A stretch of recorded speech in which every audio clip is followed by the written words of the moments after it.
हर हर महादेव। क्या आपने कभी सोचा है कि हर साल सावन आते ही लाखों शिव भक्त नंगे पैर कंधों पर कांवड़ उठाकर सैकड़ों किलोमीटर की यात्रा क्यों करते हैं? तेज धूप हो, मूसलाधार बारिश हो या थकान से टूटता हुआ शरीर, फिर भी उनके होठों पर एक ही नाम रहता है, बोल बम, हर हर महादेव। आखिर इस यात्रा में ऐसा क्या है जो हर साल करोड़ों लोगों को अपनी ओर खींच लाता है? क्या यह केवल एक परंपरा है या इसके पीछे छिपा है सदियों पुराना आध्यात्मिक रहस्य? आज की इस यात्रा में हम जानेंगे कांवड़ यात्रा की शुरुआत कैसे हुई, इसका धार्मिक महत्व क्या है और क्यों भोले बाबा को गंगा जल अर्पित करना इतना पवित्र माना जाता है। इसीलिए वीडियो को अंत तक जरूर देखें, क्योंकि अंत में मैं आपको एक ऐसी मान्यता बताऊंगा जिसके बारे में बहुत कम लोग जानते हैं। हर हर महादेव। कांवड़ यात्रा का महत्व। सावन का महीना भगवान शिव को अत्यंत प्रिय माना जाता है। मान्यता है कि इस समय श्रद्धा और भक्ति से किया गया जलाभिषेक शिवजी की कृपा प्राप्त करने का माध्यम बनता है। कांवड़ यात्रा केवल पैदल चलने का नाम नहीं है, ये धैर्य, अनुशासन, सेवा और भगवान शिव के प्रति समर्पण की यात्रा है। जब कोई भक्त अपने कंधे पर कांवड़ रखकर गंगाजल लाता है तो वो केवल जल नहीं ला रहा होता, बल्कि अपने विश्वास, तप और भक्ति को भी साथ लेकर चल रहा होता है। यही कारण है कि रास्ते भर बोल बम और हर हर महादेव के जयकारे सुनाई देते हैं, जो पूरे वातावरण को भक्तिमय बना देते हैं। लेकिन एक सवाल आज भी बहुत लोगों के मन में आता है। अब आइए उस प्राचीन कथा की ओर चलते हैं जिसने कांवड़ यात्रा को करोड़ों शिव भक्तों की आस्था का प्रतीक बना दिया। कहते हैं कि एक समय देवताओं और असुरों ने अमृत प्राप्त करने के लिए समुद्र मंथन किया। मंथन से अनेक दिव्य रत्न निकले, लेकिन सबसे पहले निकला भयंकर विष, हलाहल। उस विष की ज्वाला इतनी प्रचंड थी कि तीनों लोकों में हाहाकार मच गया।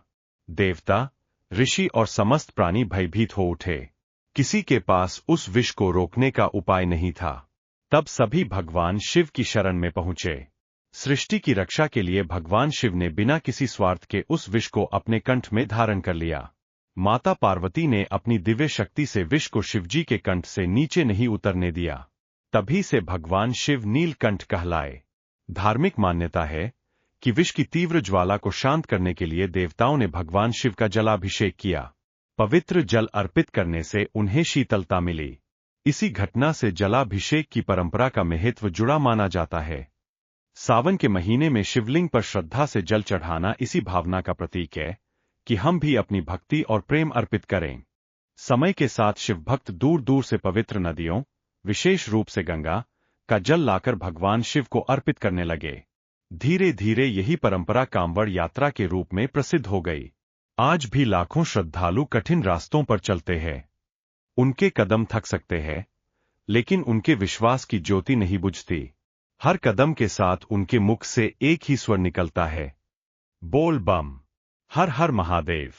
धार्मिक मान्यताओं के अनुसार कांवड़ में भरा गंगाजल भगवान शिव को अर्पित करने के लिए संकल्प पूर्वक लाया जाता है। इसलिए कांवड़ को अत्यंत पवित्र माना जाता है। इसी कारण कई श्रद्धालु पूरी यात्रा के दौरान उसे सीधे जमीन पर नहीं रखते, बल्कि विशेष स्टैंड या सहारे पर टिकाते हैं। अलग अलग क्षेत्रों और परंपराओं में इस संबंध में अलग अलग रीति रिवाज भी देखने को मिलते हैं। इसी तरह कांवड़ यात्रा केवल पैदल चलने का नाम नहीं है, यह अनुशासन, संयम और सेवा का मार्ग भी है।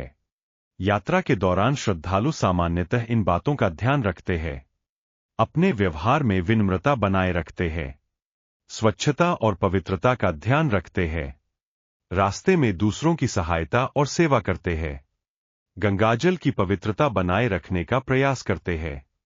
हर हर महादेव और बोल बम के जयकारों से पूरे वातावरण को भक्तिमय बनाते हैं। रास्ते में आपको ऐसे दृश्य भी देखने को मिलेंगे जो मन को छू लेते हैं।